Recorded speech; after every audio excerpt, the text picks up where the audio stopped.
et je vais partager ma présentation.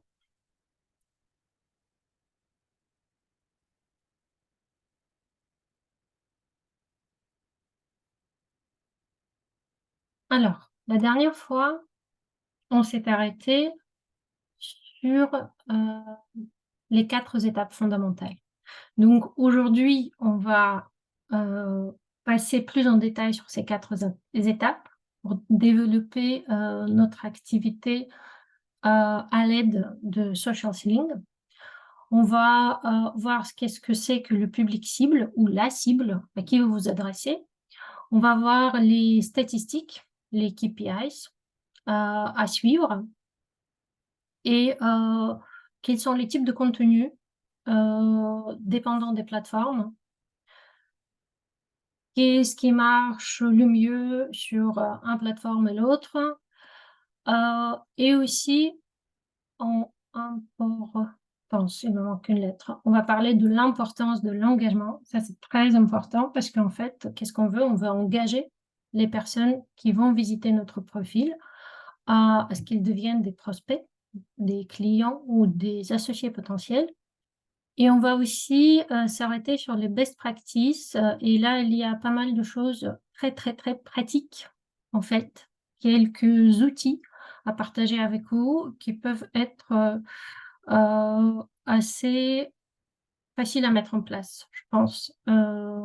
Quelques exemples à voir, de façon très, très basique et très, très pratique. Alors, juste pour un rappel. Donc, on parle de social selling qui est une pratique qui consiste à utiliser les réseaux sociaux, tous les réseaux sociaux, pour entrer en contact. Premier mot-clé, entrer en contact avec des prospects, développer une relation avec eux, engager un dialogue. Engager un dialogue, deuxième mot-clé. Donc, ce fameux engagement avec des clients potentiels, des prospects. Et donc, comme on disait, connaître la cible, c'est crucial, c'est le plus important parce que, si vous vous trompez de cible ou si vous donnez l'information qui n'intéresse pas votre cible, bah, ils vont juste pas vous suivre. Connaître les indicateurs, les suivre, parce que ça permet aussi de savoir si on se trompe de cible ou pas, si ce que je transmets intéresse ma cible ou pas. Ça permet même de savoir à quel moment de la journée ma cible est plus active. Donc, j'ai plus de chances en postant ma communication de la toucher. Et donc, c'est créer le contenu aussi et on va voir les types de contenus, il y en a plein, ils sont différents. Ils répondent à des objectifs différents aussi et créer de l'engagement avec son audience, avec son public, avec sa cible. Alors, avant de fixer vos objectifs et avant de commencer à travailler sur, votre stratégie de développement des réseaux sociaux, de votre stratégie, on va dire digitale, vous devez absolument comprendre qui est votre public cible. C'est l'étape primordiale, vous ne pouvez pas y échapper. Il faut vraiment savoir à qui on s'adresse et il y a des outils différents pour connaître votre cible. Le premier, ce qu'on appelle en marketing persona.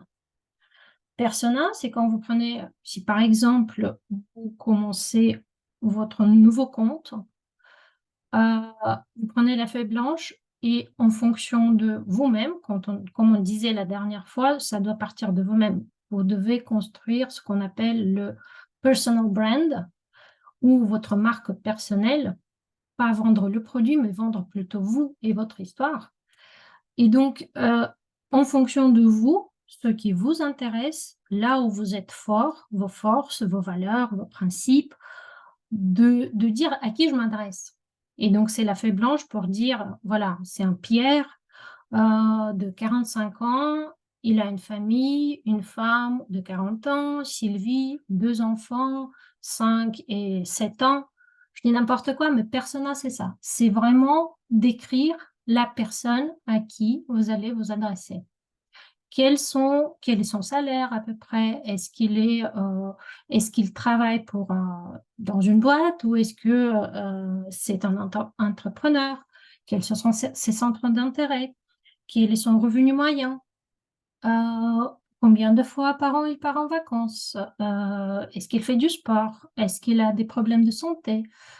Qu'est-ce qui l'intéresse dans la vie, etc. Donc voilà, c'est de se créer quelques personas et de se dire, voilà, c'est leur centre d'intérêt, c'est vers ces personnes-là que je vais transmettre et à ces personnes-là pour eux, que je vais créer mon contenu, mon futur contenu. Ensuite, une deuxième façon, c'est d'examiner de plus près des followers de vos comptes respectifs, pour des comptes existants déjà, des sujets qu'ils abordent. Allez regarder qui ils suivent à part vous. Peut-être il y a des influenceurs qui suivent, des marques auxquelles ils sont abonnés, d'autres comptes qu'ils suivent, des commentaires qu'ils laissent, pour mieux creuser et de mieux comprendre quel va être le contenu qui va les intéresser, qui va les attraper. Ensuite, sur un Instagram, vous pouvez, avec votre compte professionnel, très rapidement avoir accès à des statistiques. Et là, vous allez avoir l'âge, genre, localisation, dans quel pays, dans quelle ville, le temps d'activité par jour et par heure, etc. Aussi, quand vous vous positionnez, vous pouvez aussi, sur les réseaux sociaux, voir des gens qui ont à peu près le positionnement plus ou moins similaire, qui sont dans la même branche, qui sont un peu dans la même niche que vous. Ça peut être des leaders d'opinion, ça peut être des influenceurs. Regardez leur compte plus en détail. Regardez tout. Quels sont les sujets qu'ils abordent? De quelle façon ils le font? Combien de fois par semaine, grosso modo, ils postent? Comment ils animent leur compte, grosso modo? Voir aussi quelles sont les questions ou les commentaires que les gens laissent. Et à partir du moment où vous avez plus de followers, par exemple, Instagram permet de faire des sondages très facilement sur des sujets que votre public aimerait que vous abordiez sur votre page. Notamment, ça se passe plutôt dans les stories. Donc très facile à poser une question. Alors, est-ce que ça vous intéresse? Oui, non, ils ont qu'à voter. Comme ça vous donne déjà une idée plus ou moins précise de ce qui peut être des sujets qui pourraient les intéresser. Et alors, sur Facebook, il y a même un outil beaucoup plus poussé qui s'appelle Audience Insight. À partir du moment où vous avez Meta et vous vous êtes connecté à ce qu'on appelle Business Manager, vous avez donc la possibilité de non seulement d'aller à ce genre de détails que j'ai déjà donné, âge, genre, plus de femmes ou plus d'hommes, avec quelle tranche d'âge, de quelle ville, de quel pays, mais aussi creuser un petit peu plus pour voir les centres d'intérêt, les marques qu'ils aiment acheter, etc. Donc, ça permet vraiment de mieux cibler les gens pour qui vous allez créer votre contenu. Maintenant, je passe tout de suite aux indicateurs parce que ça nous permettra ensuite de comprendre quel type de contenu est fait pour quel type d'indicateur, grosso modo. Il y en a deux qui sont importants, c'est le premier et le deuxième. Le reach, j'ai laissé ça en anglais parce que c'est ce que vous allez voir plutôt partout. Le reach, c'est le nombre de comptes uniques qui ont vu votre contenu. Alors, le compte unique, c'est quoi? Par exemple, Maggie, elle a un compte et elle a vu la publicité, pas la publicité, la publication de de notre compte Asia Europe.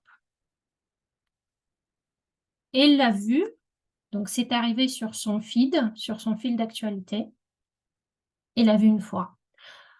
Mais si Maggie a cliqué pour voir cette publicité plusieurs fois dans la journée, parce qu'elle a aimé la photo ou parce qu'elle a aimé le texte, ça compte pas comme un compte unique, ça compte comme une impression. C'est le troisième dans cette liste. C'est le nombre de fois que votre contenu, a été vu, même s'il s'agit du même compte. C'est pour ça que on voit toujours plus d'impressions que de reach pour chaque publication, grosso modo. Ça veut dire qu'il y a des gens, des comptes, qui ont regardé plusieurs fois la même publication. Voilà. Mais pour les algorithmes, ce qui compte, c'est vraiment le reach et l'engagement. L'engagement, c'est si on fait une somme de toute action que les gens ont fait sur votre publication, quel que soit le type de publication, c'est des likes, ils ont aimé, ils ont laissé un commentaire, ils les ont sauvegardés, ils ont partagé. Ah, tout ça, c'est un engagement. Ça montre que le contenu, là, en question, les a intéressés. Soit ils ont aimé, soit ils ont trouvé ça utile et ils ont partagé. S'ils ont sauvegardé, ça veut dire qu'ils ont aussi trouvé ça utile pour revenir à ça et pouvoir retrouver plus vite après. Et il faut vraiment se dire que ces deux-là, reach et engagement, sont très importants. Par exemple, quand Instagram avait été lancé, il y a eu avec le temps beaucoup de blogueurs, comme on les appelle, qui ont des millions de followers. Et évidemment, c'est des influenceurs très puissants, puisqu'il y a énormément de gens dans le monde qui les suivent. Mais avec le temps, ils ont commencé à faire la publicité de tout et de n'importe quoi. C'est-à-dire que c'est leur gagne-pain, hein. Ils gagnent de l'argent avec ça en faisant des pubs. Et du coup, parfois, leurs followers sont déçus parce qu'ils peuvent une journée faire la promotion d'une crème, une autre journée d'une voiture, etc. Donc, du coup, les gens perdent un peu leur engagement. Ils ne se reconnaissent plus dans les valeurs que transmet ce blogueur. C'est pour ça que maintenant, des petits comptes qui ont à partir de 10 000 followers, ils sont plus importants et ils ont plus de chances à créer des leads et à transformer et à monétiser après que des blogueurs qui ont des millions d'abonnés. Parce que justement, leurs abonnés restent fidèles à eux, puisqu'ils se reconnaissent dans les valeurs qu'ils transmettent. Oui, voilà, ils ne font pas de la promotion et la publicité de n'importe quoi. Ils suivent leur logique, leurs valeurs, leurs principes, peut-être leurs produits, mais en tout cas, voilà, ils restent stables et les gens restent fidèles. Donc l'impression, on a déjà vu. Visite du profil, c'est important aussi. Parce qu'à partir du moment où quelqu'un qui n'est pas votre abonné a vu une publication, un Reels que vous avez posté, et ça lui a plu, ça l'a intéressé, ça l'a accroché, et il décide, tiens, je vais aller voir le compte, je vais aller voir le profil. Donc, si quelqu'un a visité le profil à partir d'une publication, d'un Reels, etc., c'est dans les visites de profil. Et aussi les clics sur les liens. Le nombre de fois où votre lien a été cliqué. On va voir ça plus tard dans les best practices, l'histoire des liens sur Facebook et sur Instagram. Mais en tout cas, oui, c'est très aussi important pour les algorithmes. Encore une fois, tout ce qui favorise l'engagement va être pris en compte par les algorithmes. Les algorithmes vont se dire, tiens, cet outil, ce contenu a été utile. Quelqu'un est resté du temps, est allé cliquer, voir le profil ou est allé cliquer sur les autres publications de ce profil-là, ça veut dire ils ont trouvé de l'utilité pour eux.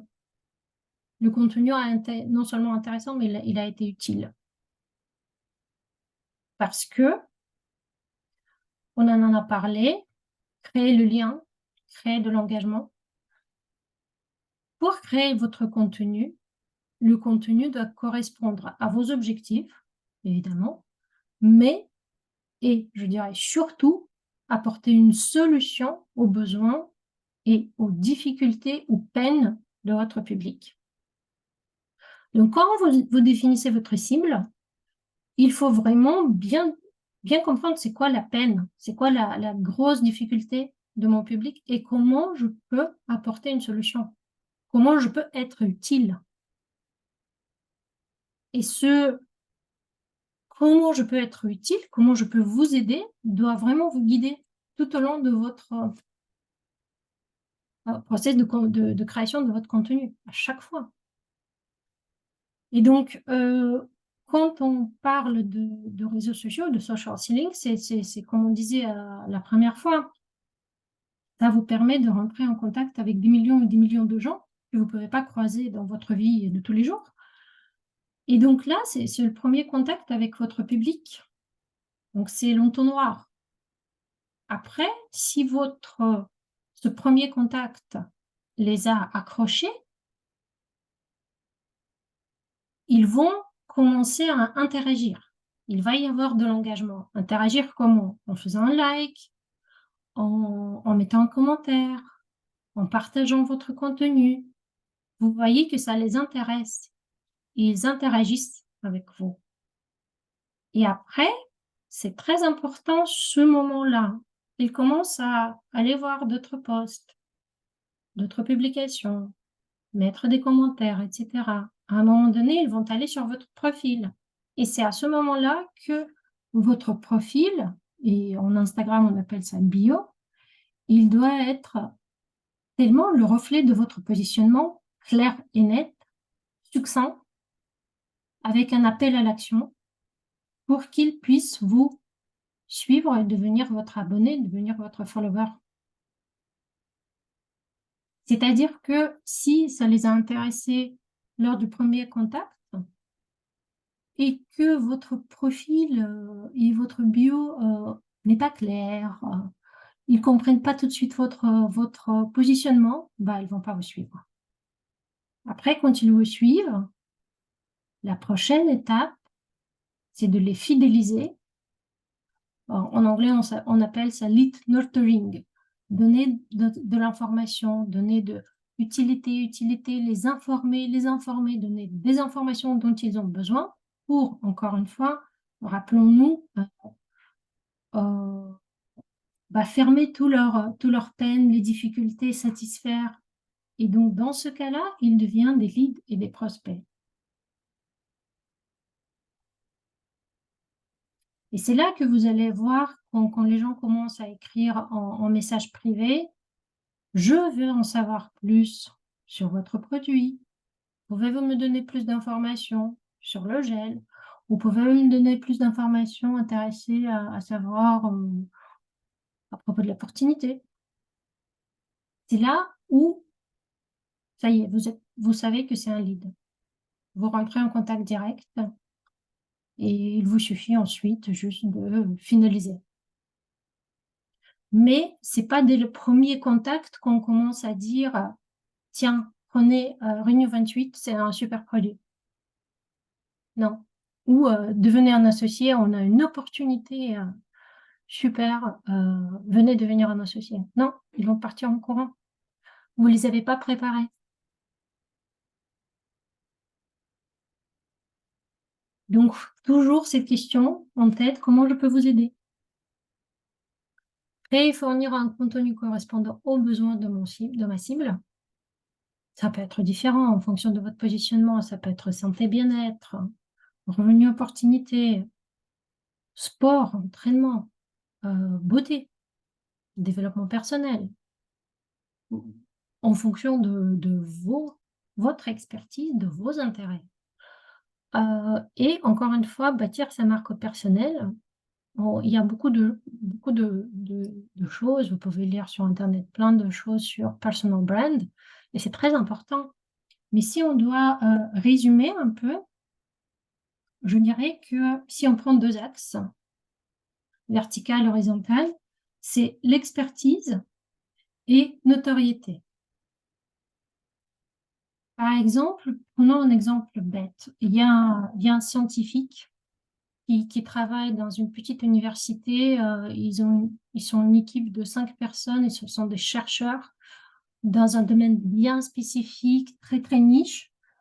Et il a une expertise folle. Et il sait tout sur ce sujet de recherche, dans les moindres détails. Donc, son expertise est très, très grande. Mais il a une toute petite notoriété. Ça veut dire il y a que, grosso modo, les personnes de son équipe qui savent que cette personne-là est un spécialiste dans le sujet. Donc, sa marque personnelle, grosso modo, il est très petite puisqu'il y a très peu de gens qui savent à quel point il est expert. Et à contrario, si on prend l'autre axe, notoriété, s'il y a quelqu'un qui a très peu de connaissances dans ce domaine, toujours dans ce domaine de recherche, par exemple, si on reste dans le même exemple, mais qu'il a une chance folle de passer à la télé, dans un talk show, je ne sais pas. Il y a eu des millions de gens qui l'ont vu. Sa notoriété, elle est énorme, mais son expertise est très petite. Voilà. Donc, quand on parle de sa marque personnelle, il faut avoir en tête, bah, déjà, c'est quoi mes connaissances?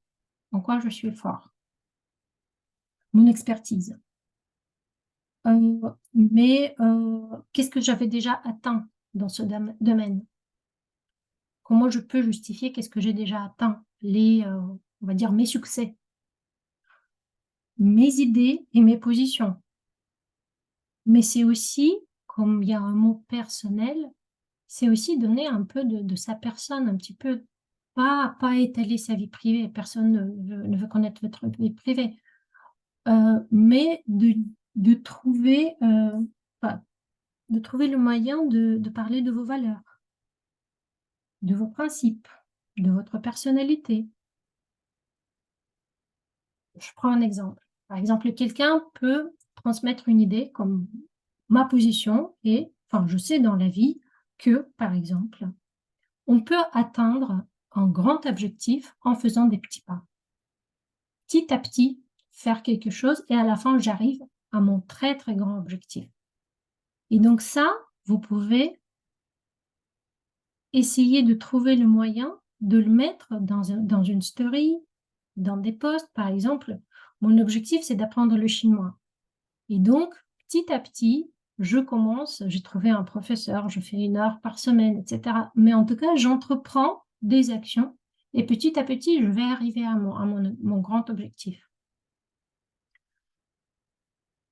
Et quatrième et très important dans la création de contenu, c'est rester régulier.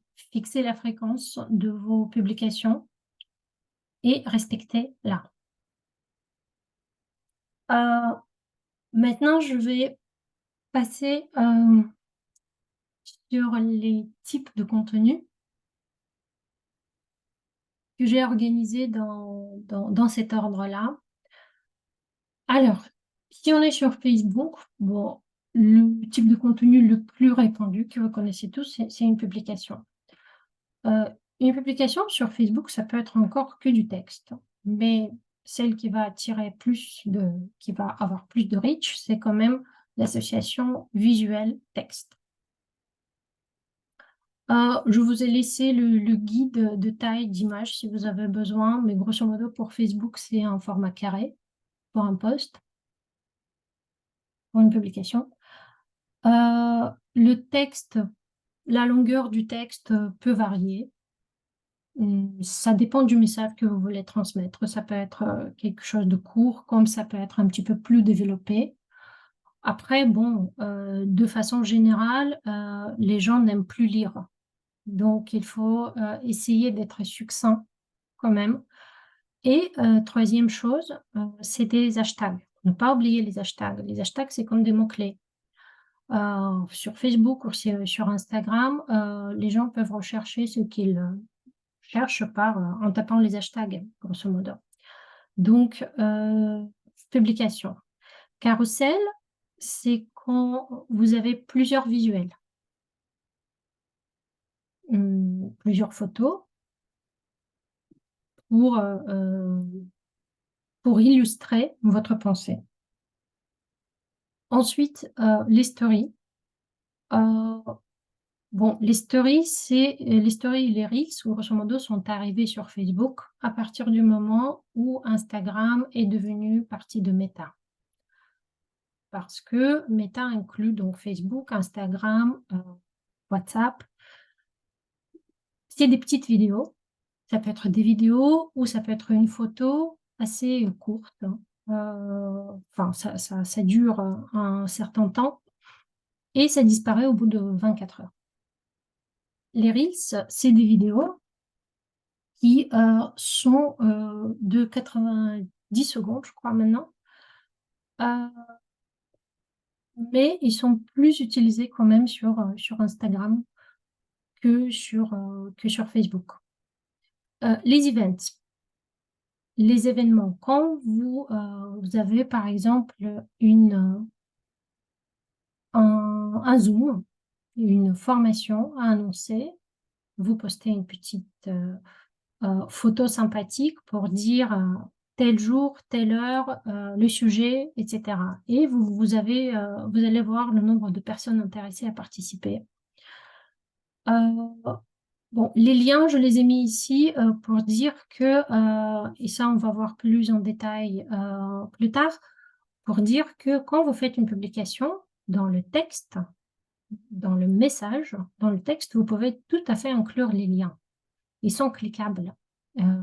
Si par exemple, vous voulez pas mettre des pages de description en dessous de votre visuel, comme je disais, il vaut mieux être succinct, vous pouvez enfin, inclure un lien, comme ça la personne va cliquer sur le lien et va pouvoir avoir plus d'informations. Il y a aussi des messages en direct. En ce qui concerne Instagram, j'ai mis Reels en première position. Quoi. Donc, comme je disais, c'est des vidéos de 90 secondes sur lesquelles vous pouvez inclure le texte ou pas, ou juste une vidéo, personne qui parle. Et vous pouvez avoir la description et les hashtags aussi. Pourquoi Reels est en première position pour moi? C'est un type de contenu qui apporte à date, à ce moment, le plus de reach possible. Ça veut dire que si vous voulez attirer de nouvelles personnes sur votre compte, il faut utiliser les Reels. Après, ils vont accrocher ou pas. Est-ce que le match entre ce qui a été abordé dans le Reels, la façon dont ça a été fait et votre profil, est-ce que ce match fonctionne ou pas pour la personne, c'est autre chose. Mais en tout cas, vous allez avoir plus de vues, plus de reach. Les stories, c'est un format, un type de contenu qui peut être donc les petites vidéos, ça peut être des photos, mais la particularité de ce type de contenu est qu'il est visible pendant 24 heures. Après, il disparaît. Mais vous avez la possibilité de les enregistrer dans les actuels. C'est des petits ronds comme ça, si vous voulez qu'une story, si vous trouvez qu'elle est très pertinente pour votre compte, elle a eu beaucoup de vues, de commentaires, etc. Si elle a été vue par pas mal de personnes et il y a eu des interactions avec cette story, vous pouvez la sauvegarder. Les lives, c'est quelque chose qui est propre à Instagram et grosso modo, vous pouvez lancer un live, inviter des gens enfin, comme si on fait un Zoom, mais sur Instagram. Donc, il y a les gens qui se connectent. Vous pouvez inviter une autre personne pour animer ce live ensemble, répondre aux questions qui vont être en revanche que dans le chat. Et c'est un type de contenu je dirais pour des blogueurs déjà un petit peu expérimentés. C'est peu de manipulation technique, mais bon, voilà, il faut parler, il faut se montrer rassurant, il faut maîtriser son sujet, heu, il faut être prête à répondre aux questions et ça peut durer jusqu'à, enfin, j'en ai vu qui durent 1 heure et demie. Donc évidemment des posts-publications, ça peut être une image ou vidéo et à la différence de Reels, là, la vidéo peut être plus longue.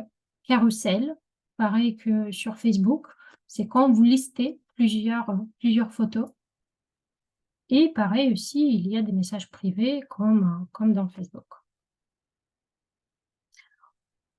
On a parlé d'être régulier, ça c'est très important.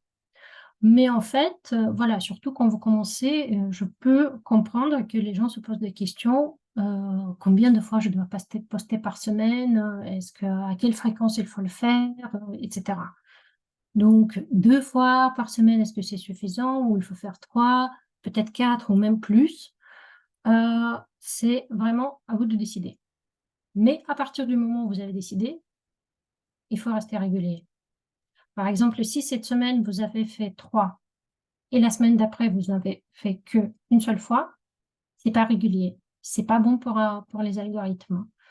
Heu, Ça veut dire que la semaine d'après, votre communication va être vue par moins de personnes que quand vous restez régulier. Donc, faites commencer, par 2, mais en tout cas, restez 2 fois par semaine, ne changez pas. Ne diminuez pas la fréquence et cetera. Et utiliser différents types de contenus, varier les types de contenus. Post, Reel, Story. Aussi, pourquoi pas, reposter le contenu de leaders d'opinion. Si vous avez vu quelque chose qui correspond à votre personal brand, qui correspond à vos valeurs, pourquoi ne pas le reposter? Et aussi, rester actif. Par exemple, si vous suivez un leader d'opinion qui est dans votre domaine, dans votre niche, qui est suivi par énormément de personnes. Il a posté un truc, important et vous voyez que, d'ailleurs, je vous conseille de mettre des notifications, de les suivre évidemment et de régler pour avoir des notifications. À chaque fois qu'un leader d'opinion dans votre domaine poste quelque chose, vous recevez une notification, comme ça vous pouvez réagir plus vite. Et donc, si vous voyez que donc il y a un post avec un sujet qui vous intéresse, heu et tout de suite les gens commencent à réagir. Si vous faites un commentaire, mais pas juste: «Ah j'aime bien aussi» et cetera. Quelque chose qui montre aussi que vous êtes expert dans le domaine. Un commentaire, intelligent. Ça, ce commentaire-là, vous permettra d'être vu par d'autres personnes qui suivent ce leader d'opinion. Et qui sait que, suite à ce commentaire, peut-être, ils vont aller voir votre profil parce que ça va les intéresser. Donc mettez des likes et cetera. Soyez actifs et enfin, créer de l'engagement. Comme je disais, pour les algorithmes, l'engagement est parfois plus important que le reach. C'est-à-dire que plus ils voient que votre engagement sur votre compte est important, les gens restent plus de temps sur votre publication. Ça veut dire elle les intéresse. Ils laissent des commentaires, ils partagent et cetera. Donc pour l'algorithme, c'est un signe que c'est un compte qui donne de l'utilité, qui est utile aux gens. Donc ensuite, il va vous montrer à plus de comptes. Donc ça va augmenter aussi votre reach. Posez des questions à votre audience, à la fin de vos publications, par exemple: «Qu'est-ce que vous en pensez? Et pour vous, saviez-vous que? Est-ce que ça vous parle? Laissez un commentaire. Lequel est votre enfin, voilà, quel est votre préféré?» et cetera. Pour que inciter les gens à poser des questions, enfin, à répondre plutôt à vos questions, à laisser les commentaires. Sur Instagram, c'est encore plus simple, heu à condition évidemment que les gens sont déjà vos followers, parce que par exemple pour que la story soit vue, la story d'Instagram soit vue, il faut que les gens suivent votre page, votre compte. Heu, Ils ont tout un tas d'outils, des fonctionnalités, comme des questions, des quiz, des sondages, que vous pouvez utiliser dans vos stories. Par exemple, là, j'ai fait une petite simulation. Prête à tester Redux? Les gens vont vous répondre. Avez-vous déjà testé? Oui ou pas encore? Ou, par exemple, avec la gamme performance, quel est votre favori? Et cetera. Ça, encore une fois, donne la possibilité d'interagir avec votre compte. Donc, de créer de l'engagement. Et maintenant, on est arrivé au best practice et exemple. Donc là, un slide avec beaucoup de texte. Je comprends, mais on va y aller très vite et je pense que c'est assez, bon, c'est du bon sens. Donc, qu'est-ce qui est recommandé? De trouver un sujet qui vous passionne. Parce que, bon, c'est vrai que la création du contenu, c'est chronophage. Si vous n'êtes pas passionné, si vous aimez pas ça, ça peut vite devenir pénible. Donc une fois que, vous avez compris cette partie, le sujet vous passionne, la création devient beaucoup plus facile. Il faut vraiment vous amuser, il faut pas que ça soit, une corvée. Heu, il faut travailler sur un plan de contenu. C'est le seul et unique moyen de rester régulier et comme on a déjà dit, rester régulier. Ça, c'est très important. Commencez plutôt modestement et augmentez le nombre de vos publications au fur et à mesure. Dès que vous vous sentez prêt, dès que vous vous sentez, plus à l'aise avec les outils. Essayez de créer un contenu visuel élégant. Suscitez l'intérêt de votre public avec un contenu utile. On revient toujours à l'utilité pour satisfaire et fermer tous les problèmes, les peines et les difficultés de votre public. Restez sur un ton plutôt amical. Vous pouvez vous inspirer du contenu des pages, d'entreprise, de notre entreprise, hein, sur nos pages, Facebook Asia Service Europe et Instagram Asia Europe. Vous pouvez trouver des visuels. Vous pouvez vous inspirer du ton, des textes. Bon, c'est en anglais, mais, les 2 réseaux, proposent des traductions évidemment et sachez que là, c'est déjà conforme. Et à la fin, je montrerai dans le virtual office, dans le bureau virtuel où on peut trouver, plein de visuels que vous pouvez utiliser. Heu, Quand vous utilisez la musique, donc par exemple, n'oubliez pas enfin, Instagram, il propose déjà des musiques que vous pouvez utiliser, il suffit juste de choisir. Mais prêtez quand même l'attention à la source, parce qu'il s'agit aussi parfois des droits d'auteur. Ce que nous ne recommandons pas, spammer votre public parce que, personne n'aime ça.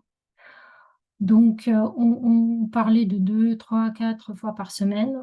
C'est comme vous voulez, hein, mais surtout ne faites pas plus que 2 fois par jour parce qu'autrement, les gens vont se désinscrire.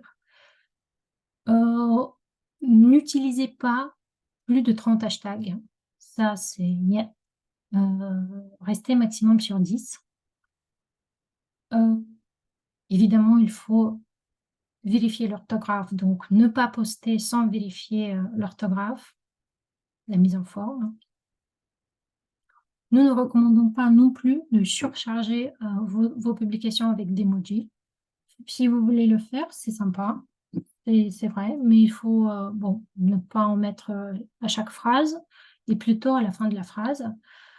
Bon, en termes de format, plutôt une vidéo carrée, là où il y a un format vertical et vice versa. Les liens, on va en parler, ne pas créer de liens. Nous ne recommandons pas de ne pas créer de lien. Il faut le faire dès qu'il y a la possibilité de le faire. Heu et nous ne recommandons pas de lancer toutes les plateformes à la fois. Commencer par une et ensuite, en fonction de ce qui marche pas, améliorez-vous, lancez la deuxième et peut-être ensuite la troisième, et cetera. Mais ne faites pas plusieurs à la fois. Et donc là où il y a des petits cœurs, on va voir un petit peu plus en détail. Je vais vous montrer le plan de contenu sur lequel je travaille moi-même pour nos réseaux. Voilà, je fais ça sur un mois. Vous voyez, c'est un fichier Excel. Ça me permet d'avoir la visibilité sur ma stratégie, sur les choses importantes que nous devons communiquer à notre cible. Mais bon, nous sommes une entreprise. On a des choses, disons, planifiées, comme des power-up calls, comme les formations produits qui sont à une date précise. Mais en tout cas, ici, vous voyez, ce qui est important, c'est d'indiquer date, jour de la semaine, thématique. Thématique. Est-ce que je parle de produits? Est-ce que je parle de la santé? Est-ce que je parle de l'opportunité d'affaires? Est-ce que je parle du développement personnel? Etc. Et je sais, grosso modo, combien de fois par semaine j'en parle. Ça me donne une visibilité sur hum, comment je dirais, sur est-ce que mon contenu est équilibré ou pas. Et ensuite, le sujet, donc il y a le thème et il y a le sujet plus précis. Par exemple, voilà, est-ce que je parle de tel et tel produit, la boisson Renew 28, etc. Est-ce que je fais un petit teasing par rapport à l'arrivée du nouveau produit? Donc, thème, sujet, type de contenu. Est-ce que j'utilise un visuel? Est-ce que j'utilise une courte vidéo? Est-ce que j'utilise une carrousel? Type de contenu. Et ensuite, bah, moi, je mets aussi le texte, donc on travaille avec jusqu'à les hashtags. Donc en fait, en ouvrant mon plan, je sais, grosso modo, ce que je vais poster dans une semaine. Alors pour quelqu'un qui commence, je dirais qu'il vaut mieux le faire semaine par semaine. Pour quelqu'un qui a déjà une certaine expérience, faire un brouillon sur un mois, ça ne veut pas dire que c'est gravé, hein. Vous pouvez évidemment faire des modifications, mais en tout cas, ça vous donne très clairement la visibilité sur la fréquence, les thèmes abordés, les sujets plus précis, quel type de contenu vous devez travailler ou aller chercher dans le bureau virtuel ou ailleurs, faire une photo, faire une vidéo, etc. Et si vous pouvez même faire des hashtags, ça serait génial. Réfléchir à votre texte, réfléchir à des hashtags, ça serait génial. Donc ça, c'est le plan de contenu. Deuxième chose, c'est des liens. Alors, premier point, c'est Facebook versus Instagram. Comme je disais, quand vous faites une publication sur Facebook, vous pouvez tout à fait inclure votre lien dedans. Sans problème, il est cliquable. C'est génial. Maintenant, sur Instagram, si vous, dans votre publication, vous mettez votre lien, c'est plutôt le signe que vous ne maîtrisez absolument pas Instagram. Il n'est pas cliquable, il ne devient pas en bleu. Ça montre que vous ne savez pas utiliser la plateforme. Les liens sur Instagram sont soit dans la bio, soit dans les stories. Et le lien en bio, là, je vous ai donné un exemple de compte de Cecil Anderson. Alors, on va le voir là. Ça, c'est son compte. On va le voir, voilà. Cette partie-là s'appelle la bio. Et donc là, vous voyez un lien. Et donc, quand on clique sur ce lien dans sa bio, on arrive à ça. C'est comme des landing pages, les pages d'atterrissage. Là, elle détaille enfin, c'est très détaillé. C'est chaque produit, grosso modo. Mais ce qui est encore plus important et plus intéressant, c'est que ici, elle refait le lien avec ses autres plateformes. Elle dit pour me trouver sur Facebook, cliquez ici. Pour me trouver sur LinkedIn, cliquez ici. Là, c'est pour m'écrire directement par email. Et là, si vous cliquez ici, vous arrivez encore sur d'autres landing page, les pages d'atterrissage où elle parle de son expérience, d'elle pour, voilà, se présenter et cetera. Donc ça, c'est vraiment fait de façon et pour chaque pays, là, c'est, pour Norvège, c'est, Links and Co. .co. En fonction des pays, il y a des sites spécifiques qui font ça. Et donc, ça permet effectivement, avec ça, c'est très important et très astucieux ce qu'elle a fait, ça permet de créer l'entonnoir et de créer le lien pour envoyer, donc créer ce lien pour envoyer vers différentes plateformes et de donner plus d'informations sur elle. Ça, c'est très astucieux ce qu'elle a fait. Mais oui, donc je sais que pour la Russie, ça s'appelle Taplink.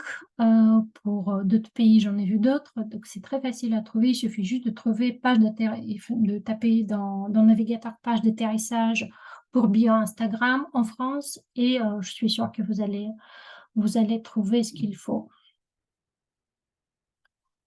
Ensuite, donc là, j'aimerais bien voir avec vous le profil. Vous vous rappelez ce qu'on disait? Les gens ont vu une publication de moi, publication, mon Reels ou n'importe quoi. Ils sont intéressés. Maintenant, ils ont commencé à interagir. Premier like, premier commentaire. Maintenant, ce qui est important, quand ils vont cliquer sur mon profil, que mon profil corresponde à leurs attentes. Et donc, le profil doit être le reflet de ce que vous voulez transmettre, grosso modo. Donc, il y a un nick. Donc, ici, c'est 600 Anderson Online. Pour ASEA, c'est ASEA Europe. C'est nom, prénom, plus ce serait bien de rajouter domaine d'activité, etc. Mais ça doit être lisible et facile à retenir. Avatar, ça doit être... On ne peut pas cliquer sur avatar sur... c'est pas comme sur Facebook. Sur Facebook, vous pouvez cliquer sur la photo de profil et ça grandit. Sur Instagram, c'est pas possible. Donc, ça doit être un portrait de face, plutôt agrandi, plutôt contraste, parce qu'on ne voit pas autrement bien, et de préférence photo professionnelle.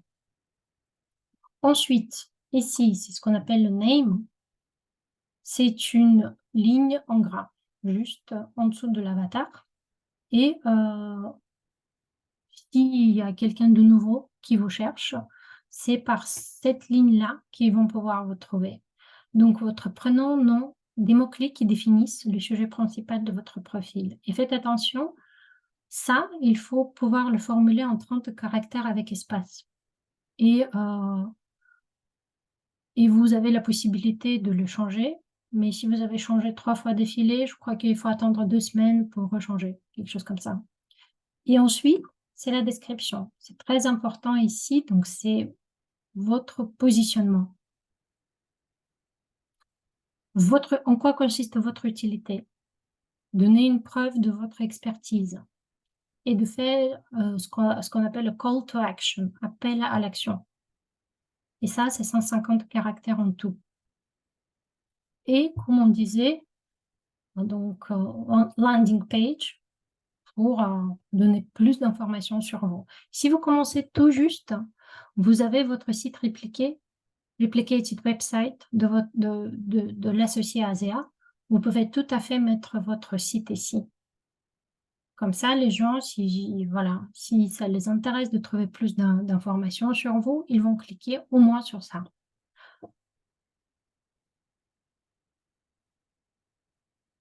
Et je voulais faire la promotion et de vous rappeler surtout, parce que je suis sûre que vous savez que nous, avec notre équipe marketing chez Asia Europe, on travaille sur les visuels des produits ou des visuels avec les mannequins de nos produits. Vous savez que par exemple, il y a des produits, notamment de la gamme performance, qui ne sont pas les mêmes qu'aux États-Unis. Et même le packaging n'est pas le même.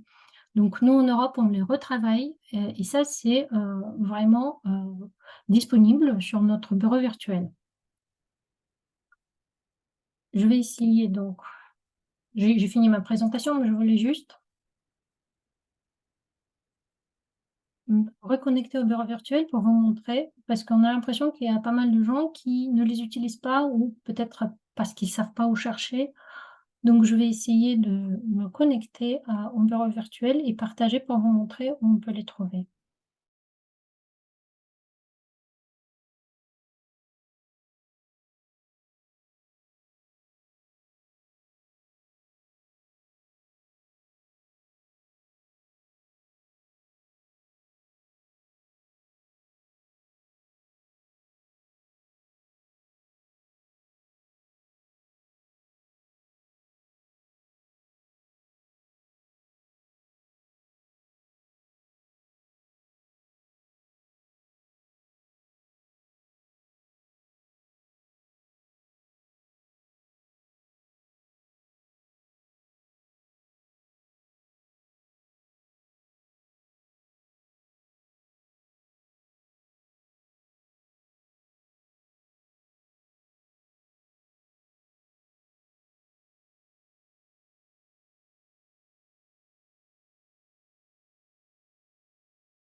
Faites-moi signe s'il vous plaît si vous voyez le bureau virtuel.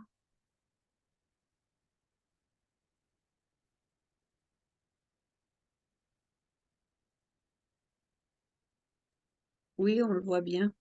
Parfait. Donc dans les ressources, on va dans les bibliothèques. Donc là, je suis sur France en langue française. Bon, vous pouvez regarder par image et cetera, mais moi ce que je conseille vraiment pour rien manquer, c'est d'appuyer sur charger tout. Vous voyez qu'il y a plusieurs pages et de juste balayer en bas. Donc ça déjà, c'est des visuels qui apparaissent. En cliquant sur ça, vous pouvez copier l'image et très facilement l'utiliser. Copier, coller, enfin l'enregistrer ou enregistrer sous. Et ensuite l'utiliser, enregistrer sur votre ordinateur et ensuite utiliser dans vos publications. Ça, c'est les visuels produits que vous pouvez tout à fait utiliser, les visuels avec des mannequins. Les versions, des produits Europe.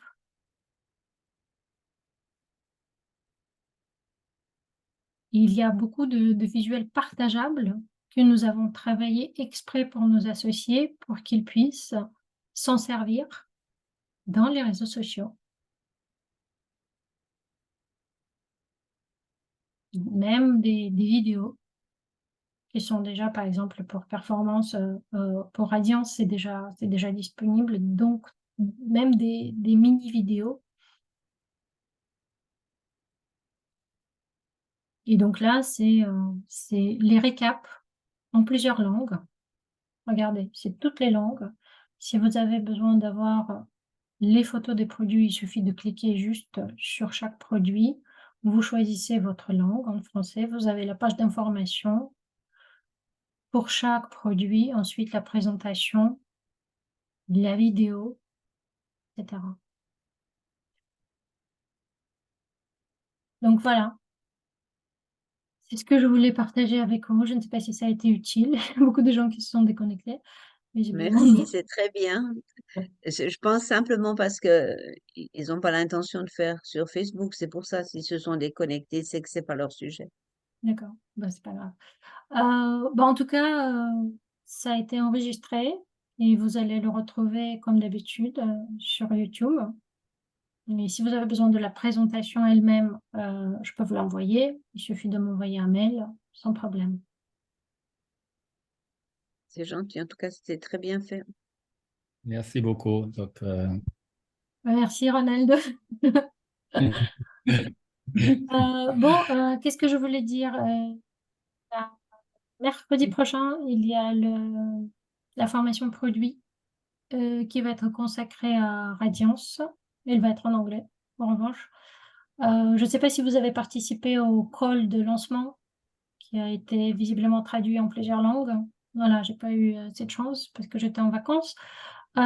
Donc oui, si c'est le groupe français, donc pour l'instant, c'est les formations produits restent pour l'instant en anglais uniquement, mais on va commencer à travailler aussi sur la possibilité de les traduire en d'autres langues.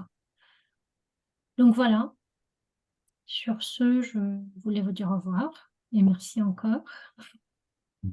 Merci beaucoup. Et on se voit la prochaine fois. Je ne sais pas si Shaolin va m'inviter pour d'autres sujets, mais en tout cas, c'était un plaisir.